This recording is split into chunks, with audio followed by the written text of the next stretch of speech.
Yo estudié comunicación en la UNAM, por ahí del 2000, ya hace varios años, y comencé a trabajar como analista de prensa. Entonces a mí me gustaba mucho leer el periódico, y por ahí hubo oportunidad de, mientras estudiaba la carrera, comenzar a trabajar en agencias que se dedicaban a justamente este tipo de cuestiones. Básicamente era trabajar de madrugada, llegaban los periódicos a las 2 de la mañana, comenzabas a leerlos y tenías que buscar una serie de noticias o de personajes o de marcas que fueran ahí apareciendo, ¿no? Después eso pasé a hacerlo al radio, a la televisión, era estar viendo la televisión todo el día y me pagaban por eso, pero como que el trabajo se fue haciendo muy monótono. Por ahí quise buscar como otras alternativas, y mientras lo iba combinando con la escuela, pues siempre hubo como una espinita de seguir leyendo muchas cosas, ¿no? Eh, me acuerdo que había como mucha, a veces problemas con los profesores, porque yo leía, no sé, me pedían leer a Habermas y yo leía tres cosas más que giraban alrededor de Habermas, entonces tenía como un panorama más amplio. Y pues de repente era como complicado, ¿no? Porque a veces la gente o los compañeros o los mismos profesores de repente como que se sacaban de onda. Eh, Eso un poquito fue como yo empecé como a ver esta parte de los libros, y llegó un momento en el que trabajar con los periódicos pues ya no era tan viable. Los sueldos eran muy bajos, las condiciones eran muy precarias, y bueno, pues de repente pues, hay más necesidades, y decidí dar como un cambio muy radical en lo que estaba haciendo.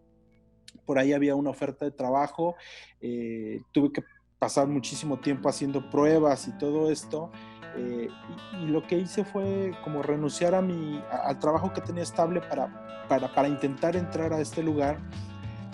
Y entre que me contrataban y no, decidí comenzar a trabajar en una librería, un poco pensando en que me gustaban los libros, que algunos los conocía, y que de alguna manera siempre se me dio no sé si facilidad o siempre se me facilitó contar como historias acerca de los libros, ¿no? Me empezó a ir bien, y llegó un momento en el que decidí que ya no quería seguir trabajando en aquello que estaba buscando en ese momento, y aposté por trabajar en una librería. Fueron, no sé, alrededor de 2 años. Hubo experiencias muy bonitas, algunas muy tristes, eh, pero conforme iba pasando el tiempo, yo me di cuenta que era algo a lo que me quería dedicar. Hablar de libros, buscar más libros, hablar de editoriales, y un poco en esta librería, pues se fue dando como la oportunidad de ir conociendo más cosas. Aprendí muchísimo. Y bueno, después se dio la oportunidad de comenzar a escribir un poquito. Yo seguía teniendo esa necesidad de seguir platicando acerca de los libros. Entonces comencé a trabajar en una revista muy rara, de esas que se regalan en las universidades. Y por ahí un escritor colombiano que era el editor, platicamos, me invitó, y teníamos ahí, bueno, en realidad la revista no tenía que ver con literatura. Entonces nos repartíamos por meses la sección de cultura. Era una sección muy chiquita, y comenzamos pues digamos que a repartirnos la sección, y decir, un mes yo escribo de libros y el siguiente tú, que era lo que más nos gustaba a ambos, ¿no? De ahí nació una bonita amistad con este muchacho, y pues comenzamos a conocer más a las editoriales, a la gente que estaba involucrada. Ahí es donde yo conocí a Malpaso, que es con quien trabajo ahora. Me regalaron un libro para reseñarlo en esta revista, y es algo que me gustó mucho. El trabajo en realidad fue muy efímero, fue por ahí también con un desenlace bastante triste, pero me dijo, por lo menos la experiencia que tuve con eso fue entender que era algo a lo que yo me quería dedicar. Después hubo una oportunidad de irme a trabajar a Malpaso. Fue algo también muy curioso porque me gustaban sus libros. El primer libro que tuve de ellos fue uno de Pablo Aranda que se llama ahora mismo olvido el nombre, pero me gustaron mucho. Comencé a explorar qué otras cosas tenían publicadas, me empecé a comprar mis primeros ejemplares de los libros de la editorial. Me acuerdo que el primero que compré fue el de La industria de la felicidad. Por ahí había visto uno de Joy Division, que bueno, soy fan, entonces me encantaba la edición. Y un día hubo una oportunidad de comenzar a trabajar con la editorial y fue algo como fortuito y dije, pues, ¿por qué no? Y ahí estoy. Después, pues yo tenía como la espina de seguir escribiendo sobre libros y comencé como a buscar espacios, a ensayar, digo, al final creo que eso es como ¿cómo se dice? Un ensayo y error, y entonces tienes que practicar todo el tiempo y practicar. A veces te queda mejor lo que escribes, a veces no tanto, y como en realidad no es algo a lo que yo me dedico propiamente, pues tampoco tenía como grandes contactos, entonces comencé como a mandar escritos, ¿no? a todos lados, a ver si a alguien le gustaban. Por ahí con Mónica Maristán, con gente de La Jornada y otras revistas más pequeñas que les fueron gustando las piezas. También con la editorial Random House, por ahí en algún momento me pidieron alguna recomendación, les gustó lo que les sugerí y me fueron empezando a pedir algunos escritos, ¿no? A veces sobre el Nobel, a veces sobre, no sé, libros sobre música, muchas cosas, pero bueno, a grandes rasgos esa es como la forma en cómo yo llegué a trabajar con los libros y a escribir sobre ellos.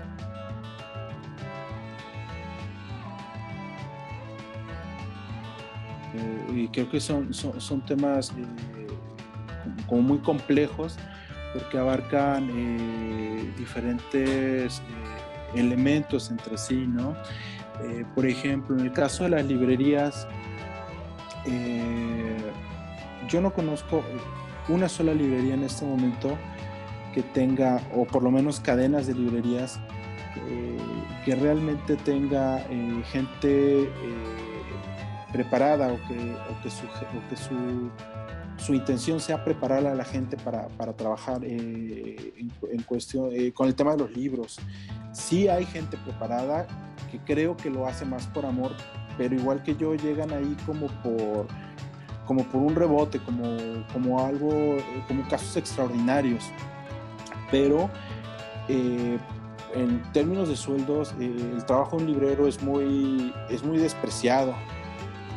Después, yo creo que la dinámica, bueno, estamos viviendo como una producción en masa que está absorbiendo el mercado y que nos rebasa a todos. ¿Qué quiero decir? Bueno, si nosotros nos vamos a ver la cantidad de libros que está publicando Planeta, Random, al mes, es una cantidad descomunal, y simple y sencillamente una editorial independiente no puede competir, por lo menos con estas dinámicas. Hace mucho tiempo estaba leyendo un texto de Océano, justamente, que en España se publicó en Capitán Swing, por ejemplo, y bueno, el autor decía que cuando ponía el ejemplo de alguien que se hizo millonario vendiendo botones con frases muy ingeniosas. Y entonces cuando él platica con este chico, este muchacho le dice que había dos oportunidades de negocio. La primera era hacer algo masivo y competir con la gente que producía cientos de cosas del mismo tipo y que ya eran una industria consolidada y que tenían mucho dinero para invertir, que tenían muchos canales para distribuir, o optar por una estrategia que no tuviera que ver con la presencia, que tuviera que ver más con lo que a ti te produce usar uno de los productos que él utilizaba. Él apostó por la experiencia. y le funcionó muy bien porque creó una comunidad. Él no necesita producir cantidades industriales, pero todo lo que produce lo vende. Si nosotros pensamos en los libros o en las editoriales con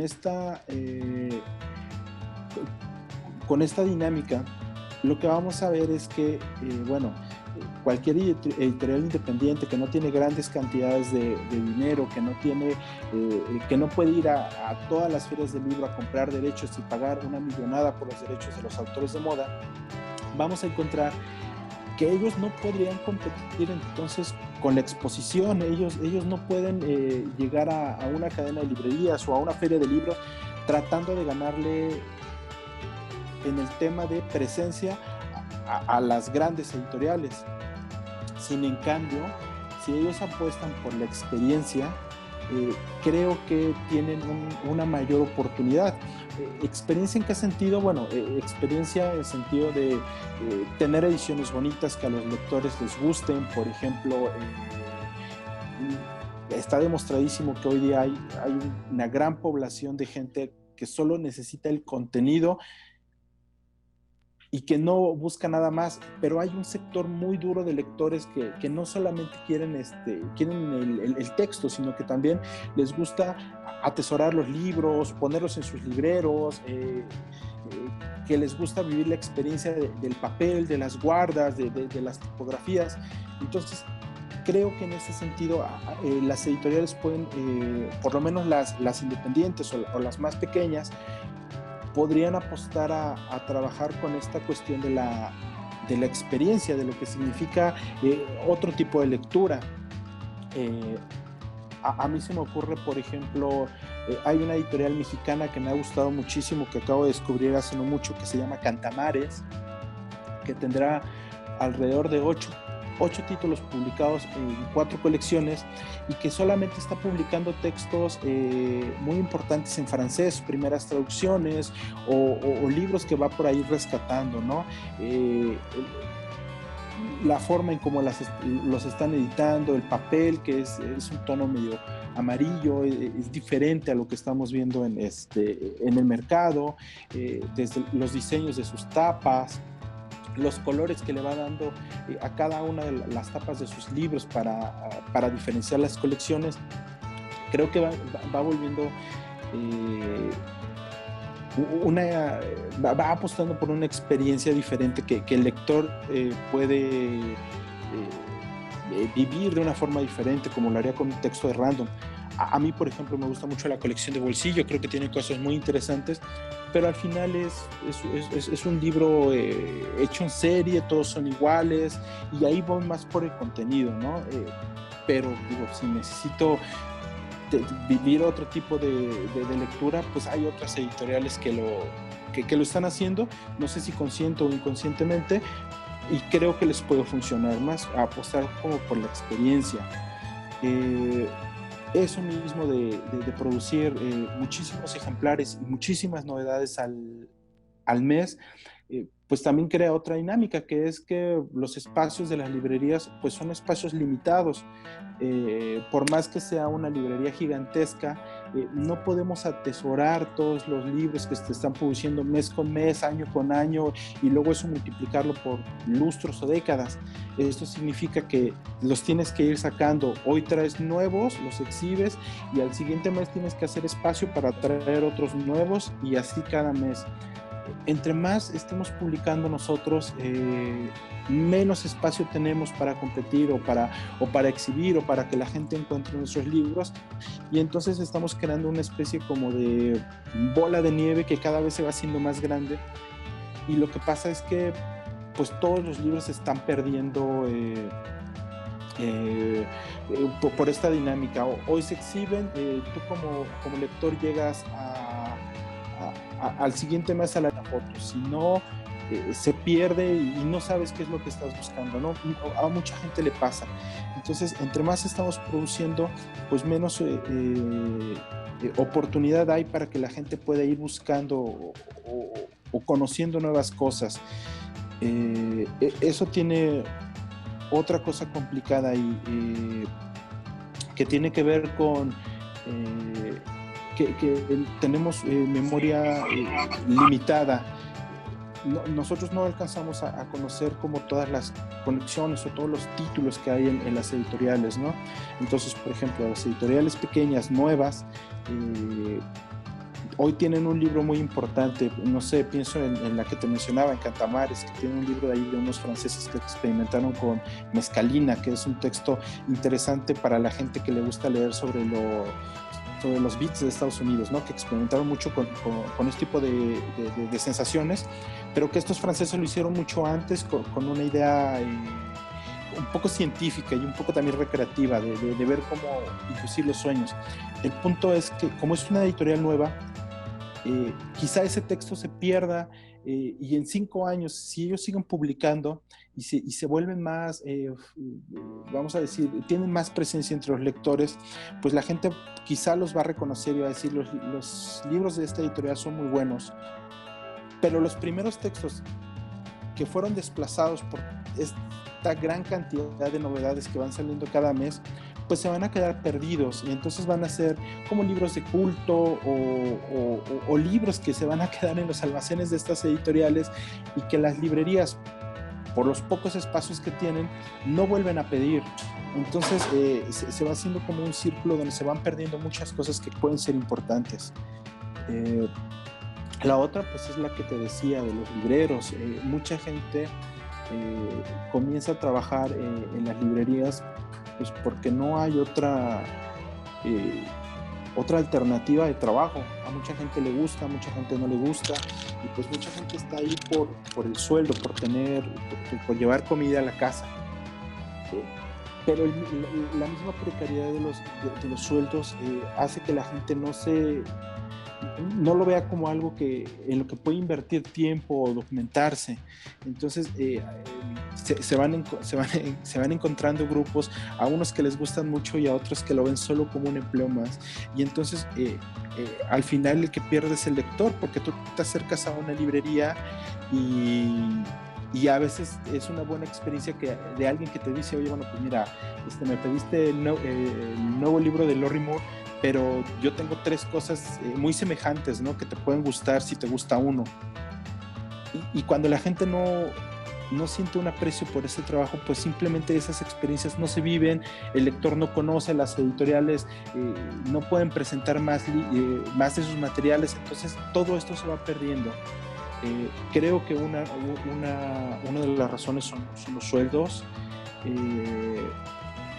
Y otra también puede ser el desinterés de la gente, ¿no? No sé, conozco algunas librerías que son independientes, que les gusta invertir más como en su personal, pero pues de alguna manera, aunque ganan más los libreros que en otras librerías de cadenas, pero tienen que trabajar más también, ¿no? Para ganar más. Entonces se vuelve monótono, se vuelve pesado y llega un momento en el que esto es como insostenible.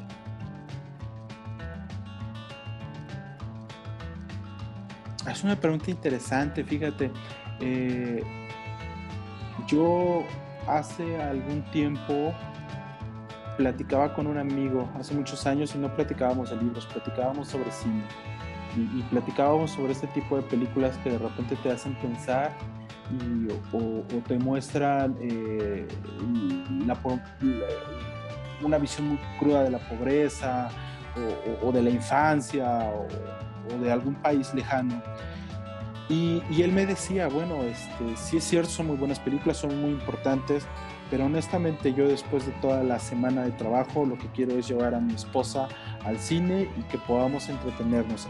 Entonces en ese momento yo hubiese pensado que mucha gente en la pandemia pues no hubiese querido leer sobre la pandemia. Hubiera querido leer sobre cosas más suaves o ligeras que le ayudaran como a sobrevivir la incertidumbre. Yo te soy honesto, yo en marzo deseaba que esto terminara al máximo en julio y volver a trabajar de una forma habitual. Y bueno, estamos casi en la mitad de octubre y seguimos igual. Y para cómo van las cosas el próximo año no parece que vayamos a regresar a una normalidad aparente. Luego, ¿qué lee la gente en este momento? Yo creo que la gente sigue leyendo lo que le gusta leer, lo que le interesa. Desgraciadamente no tengo como datos tan importantes o números que puedan corresponderse con la cantidad de lectores que hay en el país, que yo pueda decir, bueno, aquí hay un sesgo, ¿no? Subió la venta de libros sobre enfermedades, o subió la venta de novelas, o subió la venta de novela gráfica.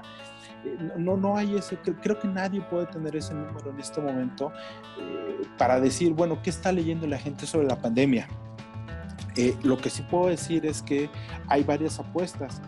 Hace mucho tiempo, no sé, bueno, 2 meses quizá o un poco más, platicaba con el editor de Nórdica y yo le preguntaba lo mismo y le decía, oye Diego, ¿tú crees que con la pandemia vamos a ver un boom de libros sobre catástrofes, pobreza, enfermedades?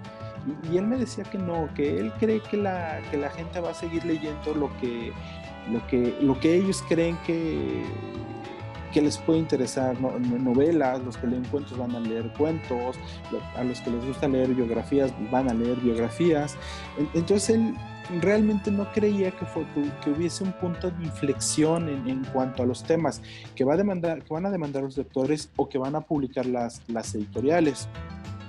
Sí es cierto, hay una tendencia por ahí a publicar algunos tipos de temas.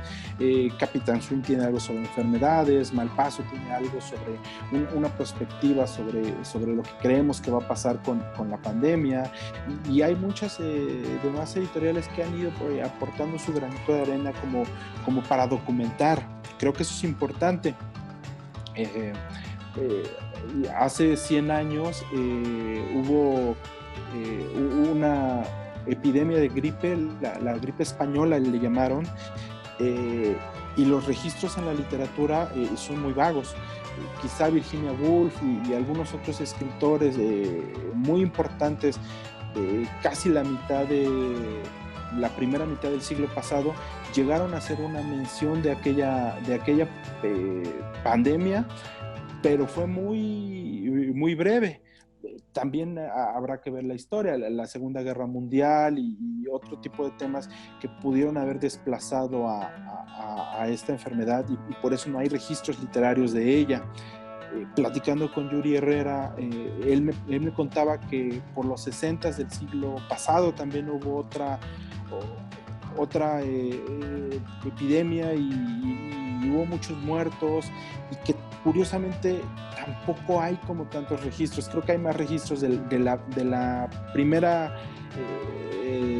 enfermedad que te comentaba, y de esta segunda hay mucho menos. Entonces creo que por ahí quizá va a ocurrir esta tendencia, y esto será algo que se vaya olvidando. Habrá que poner atención ahora con las nuevas tecnologías. Claro, hay más espacios, hay foros, hay blogs, hay toda esta dinámica de autopublicarse, hay concursos. La UNAM por ahí en punto en línea hizo una convocatoria para hacer crónicas sobre la pandemia. Entonces creo que se va documentando un poco mejor, pero tampoco creo que vaya a haber una avalancha de textos o de novelas que tengan que ver con esto. Creo que por ahí la gente podría apuntar hacia otros lados. ¿Y qué consumen? Pues yo creo que siguen consumiendo lo mismo. A mí en lo particular, bueno, he estado leyendo biografías, he estado leyendo algunas novelas gráficas, cuentos, y de alguna manera tampoco me ha...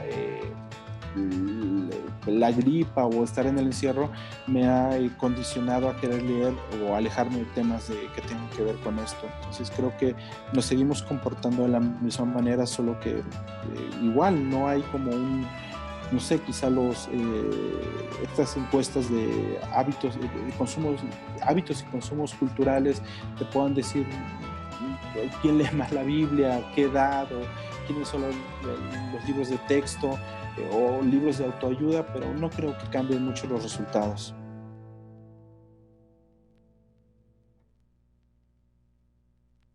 Es un tema complicado, fíjate. No sé qué tanto pueda cambiar la dinámica con las librerías. Quizá algo interesante, o bueno, que haya que mencionar es, bueno, es un ecosistema y todos dependen de todos. El escritor depende de los editores de las editoriales que les dan trabajo, y las editoriales dependen de sus departamentos de marketing, de prensa, de sus áreas de ventas, y ellos dependen de las librerías que les pidan, que les compren, que les paguen, para que toda la cadena se pueda retroalimentar. Es cierto que con este fenómeno hubo por ahí un paro.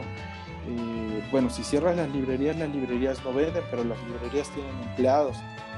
Y si las librerías conservan los sueldos de sus empleados, entonces gastan dinero, pero si no están vendiendo, ellos están sacando el dinero que le tienen que pagar a sus proveedores. Entonces ahí ya se empieza a crear un hoyo, un hueco que es difícil de llenar. Entonces las librerías apuestan por apoyar a la gente que trabaja con ellos, y dejan pendiente el pago de sus proveedores.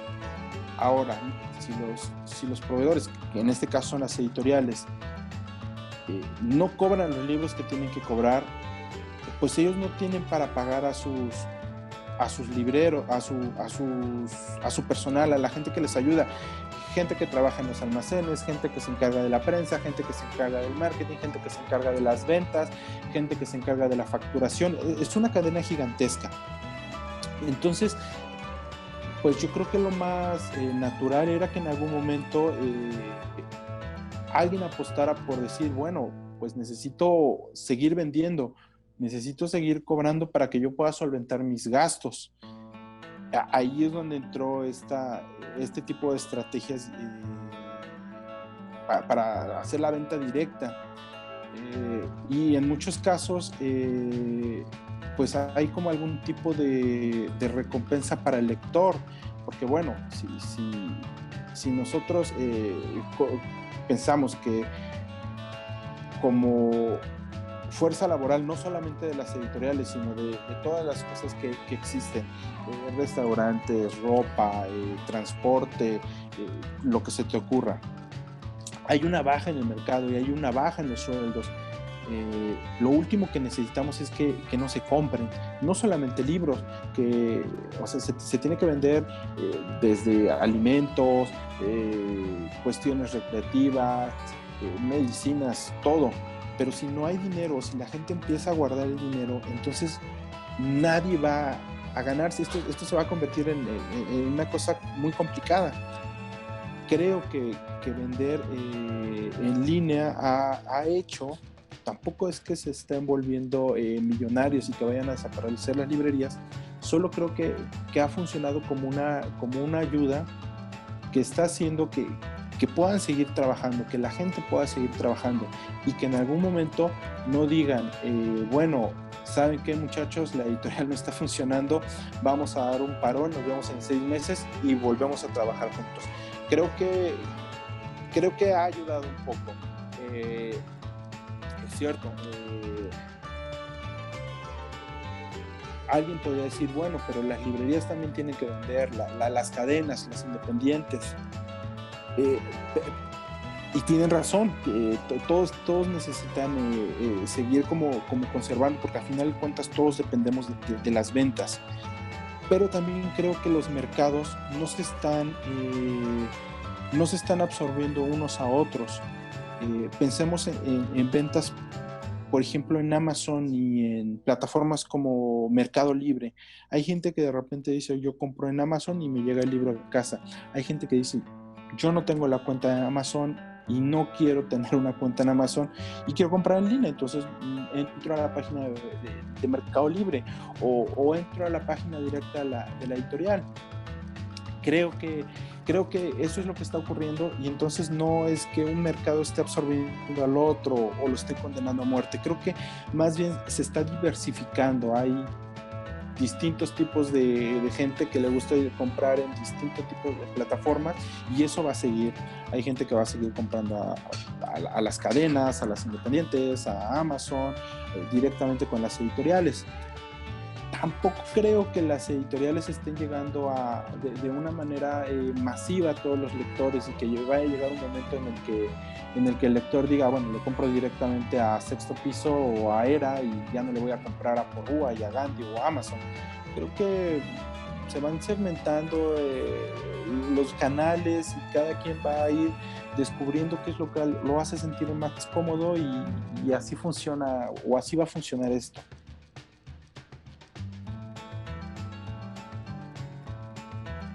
Es lo que te decía, bueno, los temas digitales. Es verdad que no hay que no es un canal que esté dando grandes resultados, es más bien una especie como de ayuda, es un curita que te ayuda a que la herida no empiece a sangrar tanto, pero no es el remedio.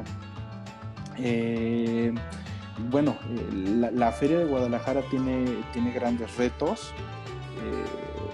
Por muchas cosas, por ser la feria más importante de Latinoamérica, una de las más importantes del mundo, por ser la última feria del libro del año. Si lo piensas bien, pareciera que la Feria de Guadalajara es como el último esfuerzo, y dependiendo de cómo te va en la feria, es casi como decir cómo te fue en el año como editorial, como librero, como librería. Entonces es una especie como de evento donde convergen varias fuerzas. Una de ellas es decir, vamos a dar las gracias porque esto se terminó, y independientemente de cómo termine el resultado en la feria, ya estamos pensando en el próximo año. Es como después de la feria esto se acaba, muy lentamente se va cerrando el año, casi no haces nada y regresas hasta enero. Bueno, ¿qué significa esto para la feria? Que tiene que decirnos, o tiene que mostrarnos si va a haber algún tipo de innovación, algún tipo de propuesta, para que las editoriales y los lectores se puedan acercar más el próximo año. Desgraciadamente a la feria no le tocó innovar en esta parte de la organización de ferias de manera digital. Ya hubo muchas, como la Feria del Libro y la Rosa, que si no me equivoco fue la primera que hizo o que trató de hacer este tipo de sinergia con los lectores. Después pues vinieron muchísimas otras, algunas otras se cancelaron, y el resultado es que no están funcionando. Y de esto no es culpa ni de los organizadores de las ferias, ni de las editoriales, ni de nadie que tenga que ver con el sector. Es simple y sencillamente que no estábamos preparados para lo que está pasando. Si tú te acuerdas, en 2017 con el temblor hubo como un parón de librerías. Habrán cerrado principalmente los corporativos de las cadenas un mes, algunas semanas, y se empezaba a ver cómo podía funcionar esto si empezábamos a tener ese tipo de fenómenos. Bueno, ahora no tuvieron que cerrar unas semanas, tuvieron que cerrar meses, y eso es como el reflejo lo que nos está pasando es el reflejo de todo eso que no pensamos, o en lo que no nos preocupamos después del temblor. Nadie creyó que fuéramos a estar encerrados tanto tiempo, nadie estaba preparado. La feria de Guadalajara tendrá que replantearse mucho de esos temas para ver cómo podríamos funcionar más adelante. Minería, bueno, parece que se cancela y va de nuevo con este formato virtual. Esto, entre otras cosas, es un aviso de que el mal momento que estamos pasando, que están pasando las editoriales y las librerías, va a continuar por lo menos en los primeros meses del siguiente año. Entonces hay que replantearse las estrategias, hay que replantearse la cantidad de libros que se van a estar publicando año con año y ver si es necesario tener todo este tipo de material. Hay una metáfora muy bonita de esto que está pasando con la gripe en alguna novela gráfica de D-Books, donde el protagonista, y esto es real, después de la gripa del ataque de gripa H1N1 hace algunos años, una amiga de él, del autor, el dibujante, se enfermó y estuvo como encerrada en su departamento en Madrid, si no me equivoco, algunas semanas. Y entonces él le hablaba todos los días como para saber cómo estaba. Y esta mujer le decía, bueno, pareciera que tenía el trabajo, los amigos, la escuela y N número de actividades haciendo todos los días, que mi cuerpo me estaba diciendo, oye, creo que necesitas reiniciarte, necesitas apagarte y volver a comenzar poco a poco. Creo que esto se puede tomar como un llamado de atención a todo lo que estábamos haciendo y ver si realmente necesitamos estar publicando tantos libros, produciendo tanta comida, haciendo tantas cosas que de repente parece que se van como al desperdicio. Quizá por ahí también tengamos que ir pues poniendo mucha atención.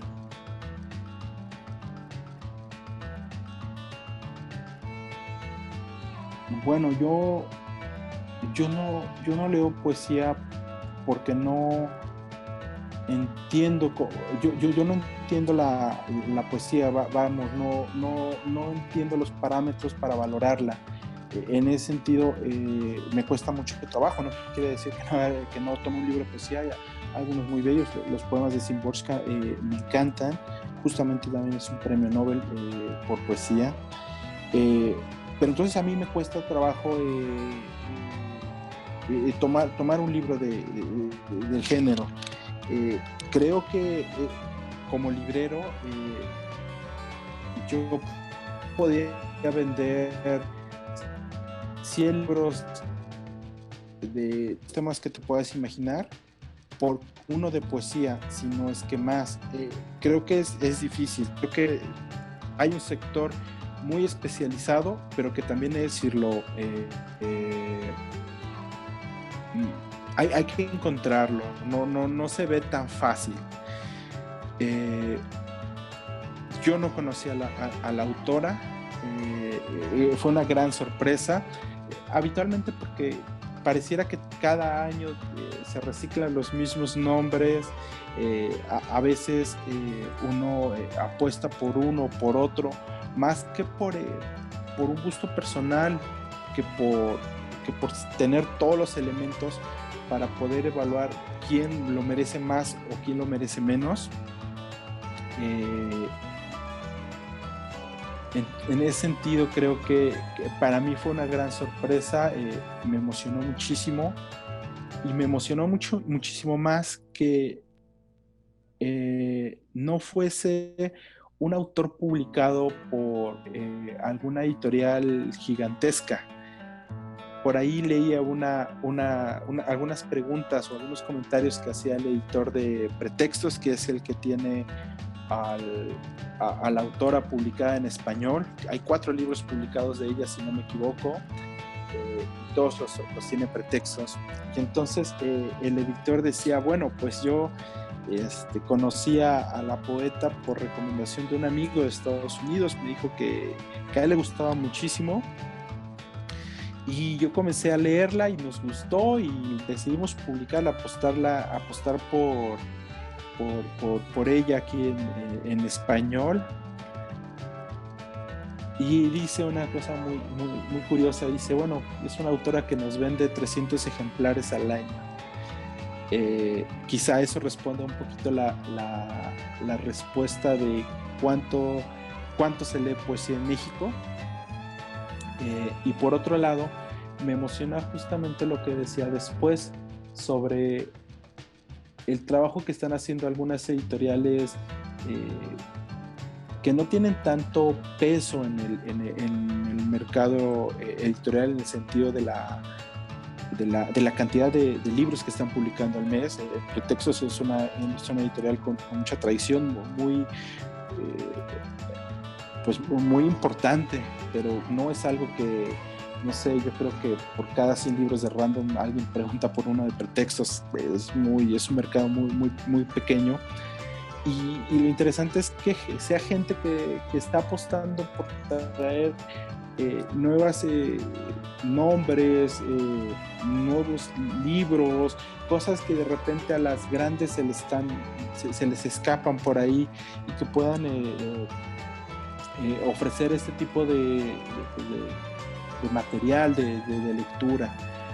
Creo que a mí me gusta el premio, no la conozco, pero me emociona saber que hay gente que está trabajando y está tratando de descubrir, de buscar otras cosas.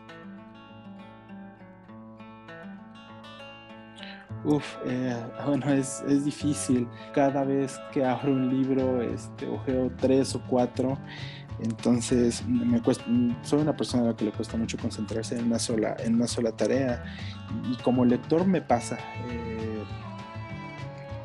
Libros que me han gustado este año por lo menos, en Juice, el libro sobre hielo es una autobiografía que me ha fascinado, me volvió la cabeza por muchos sentidos. La forma en cómo está escrita, la historia del autor, el proyecto que inició con esa biografía. Creo que me ha gustado mucho, me ha dado mucha alegría haber comenzado el libro. Este año que me hayan marcado, este es un libro que conocí el año pasado. Es un libro sobre música, sobre punk, que la historia del libro son 30 entrevistas a gente que tiene que ver con la música, pero lo interesante del libro es que es una selección de un universo de 300 entrevistas que publicó una revista en Estados Unidos, que nació más como un fanzine. El editor, el creador de la revista, se peleaba con otras muchas personas en un foro en línea, y protestaba mucho que no había espacios para difundir el género, y había cosas importantes que estaban haciendo en el género. Entonces ellos crearon esta especie de revista y fueron dándole como la vuelta a otras publicaciones que eran quizá más comerciales, ¿no? Hicieron, platicaron, publicaron, reseñaron, hicieron toda una labor ahí importantísima. La revista llegó a su fin, y alguien más rescató estas entrevistas y hizo una selección y las presenta. ¿Por qué me ha gustado? Bueno, yo entendí a partir de la lectura que sigo haciendo en este momento, que no solamente tenía que ver con música o con una moda o con una estética, sino que tenía que ver con ideas, con formas de actuar ante la vida. Algo que caracteriza mucho el género es una filosofía dicen do it yourself, o algo así como hazlo por ti mismo, hazlo por tu cuenta. Entonces el editor de esta revista dice que el punk tiene que ver con una forma de protestar, de preguntarse todo el tiempo qué está pasando, por qué está pasando, qué puedo hacer, qué necesito o qué se necesita o qué debería de estar pasando.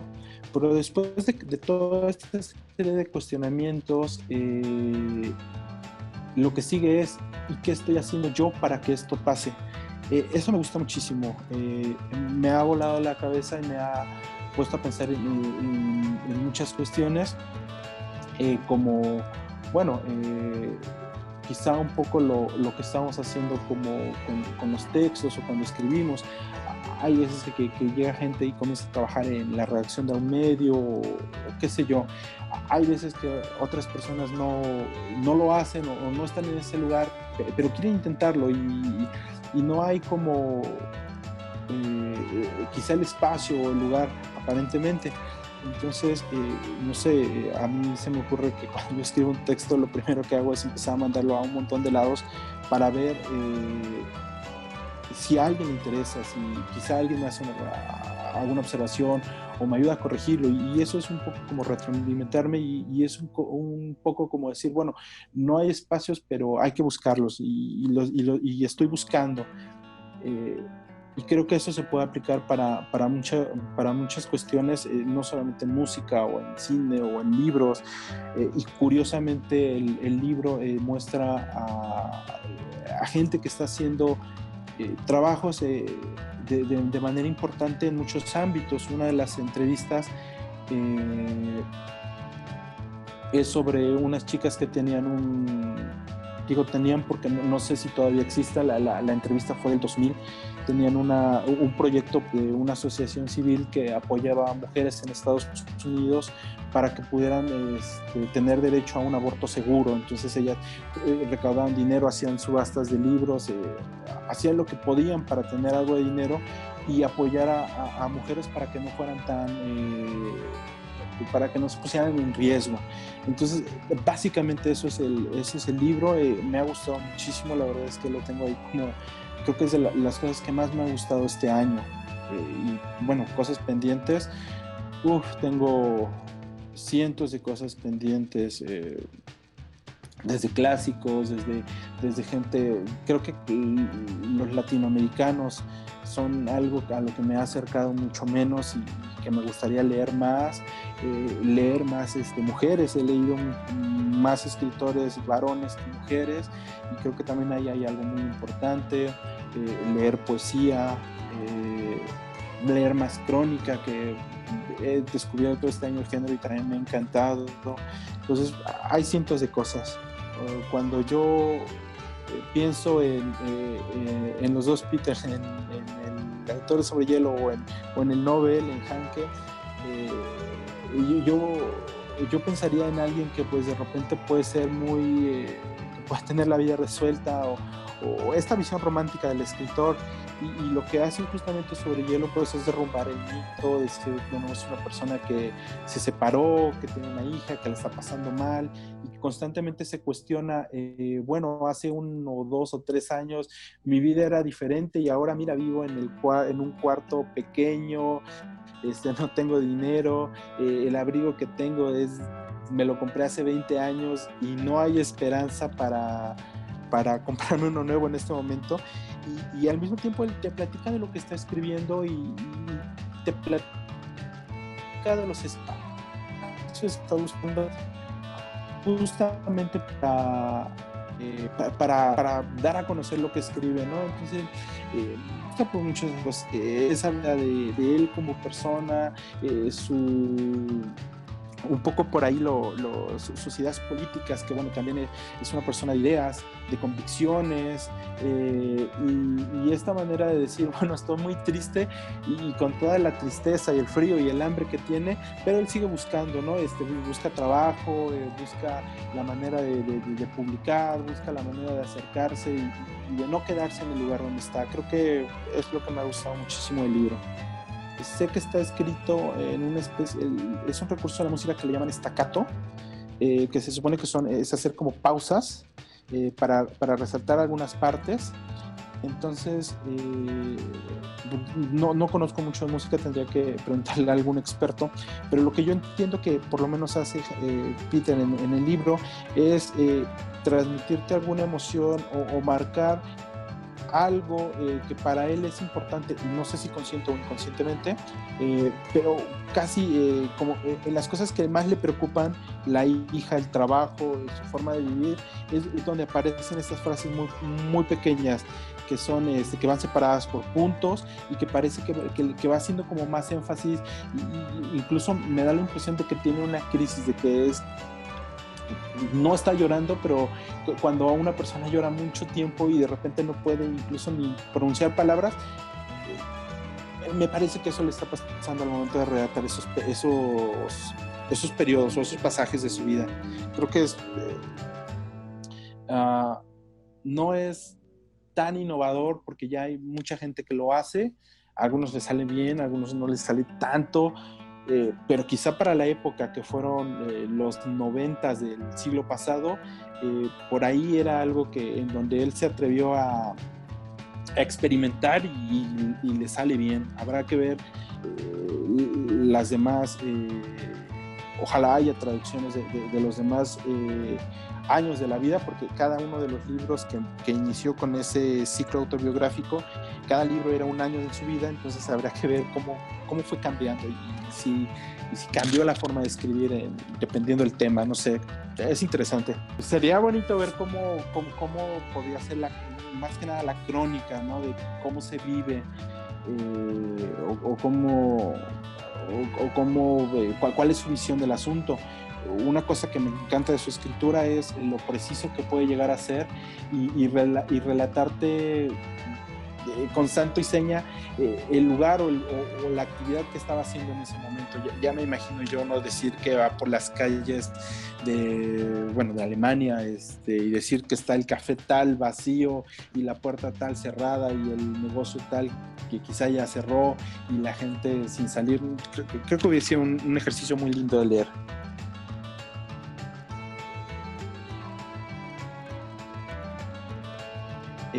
Pues nada, sigan leyendo, buscando cosas nuevas, experimentando, tratando de descubrir y sobre todo preguntarse por qué, cómo. Creo que es lo más interesante, ¿no? Y no sé, a lo mejor como los punks, decir, bueno, ¿qué estoy haciendo para que las cosas sigan o cambien o no estén como están en este momento? ¿Por qué es de una manera y no de otra? Y sobre todo cuando principalmente trato de hacer eso cuando escribo, no sé si lo consigo, pero decía la gente, bueno, este libro es la historia de X persona, pero más allá de la historia que vas a leer, platicar algo más, algo de por qué me gustó a mí o por qué creo que es importante, ¿no? Y digo, creo que eso es algo que tiene que hacer no solamente los editores, sino todas las personas que están como implicadas en la vida del libro. El librero, el agente de ventas, el editor, la gente de prensa, la gente de marketing, los mismos lectores. No sé, es algo que involucra a todo el mundo.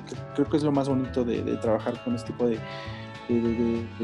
vamos a decir, productos de industrias culturales. Yo platicaba hace mucho antes de que él muriera se me fue el nombre de este editor de Alfaguara, Ramón Córdoba, perdona. Y la primera vez que platicábamos, yo le preguntaba justamente sobre los periodos de crisis y yo tenía mucho miedo porque yo le decía que bueno, cuando hay crisis, pues empiezas no sé, si tú ganas 10 y ahora vas a ganar 5, empiezas a quitar las cosas que más te pesan y que menos necesitas, ¿no? Como si fueras en un globo aerostático y quieres ganar más altura, pues entonces empiezas a desatar las bolsas que cuelgan alrededor de la canasta, que son peso y que no necesitas para llegar más alto.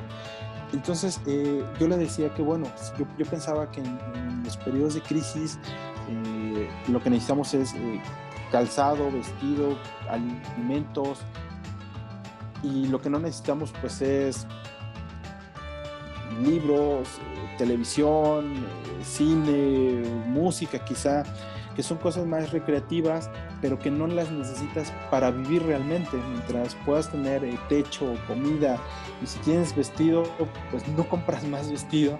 Entonces me preocupaba qué lugar iba a ocupar el mercado del libro en una situación así. Y Ramón me decía que curiosamente él había notado que aunque bajaban y subían las ventas y se correspondían a los periodos de más o menos dinero, no había una caída tan dramática ni un pico hacia arriba tan elevado. Él decía, bueno, los periodos con más dinero hay, sube la venta de libros, pero no es una subida significativa, no se va al cielo. Y cuando hay crisis, pues bajan, pero tampoco es que bajen muchísimo. Este año se habla de un 30% de la baja en la facturación en México, y es algo pues escandaloso. Habrá que ver si es como el pico más alto de la baja y aquí vamos a recuperarnos hacia arriba para estabilizarnos, o si vamos a seguir bajando. No sé, eso solamente el tiempo lo dirá, y yo espero que Ramón haya tenido toda la razón del mundo cuando platicaba esto. Yo solamente uso Facebook, me encuentran así, como Carlos Priego. Tampoco es que lo utilice como algo tan personal, básicamente comparto cosas sobre libros y casi ahora es más sobre lo que estoy escribiendo. También comparto, bueno, Paulina, mi pareja, tiene un proyecto de video reseñas, a ella le gusta mucho leer y también tiene una voz ahí muy interesante sobre cada una de las cosas que lee. Aprendí muchísimo de lo que está haciendo ella, y también, bueno, comparto a veces las video reseñas que ella está haciendo. Vemos cosas sobre libros, es curioso, y cada vez que estamos saliendo a hacer el súper en estos días, desde hace como 2 meses, no regresamos a casa sin un libro nuevo, sin haber aprendido algo nuevo. Creo que es una forma en cómo hemos comenzado como a compaginar o a llevar como nuestra relación, y pues básicamente es lo que estamos haciendo, como que todo está girando en torno a los libros en ese momento.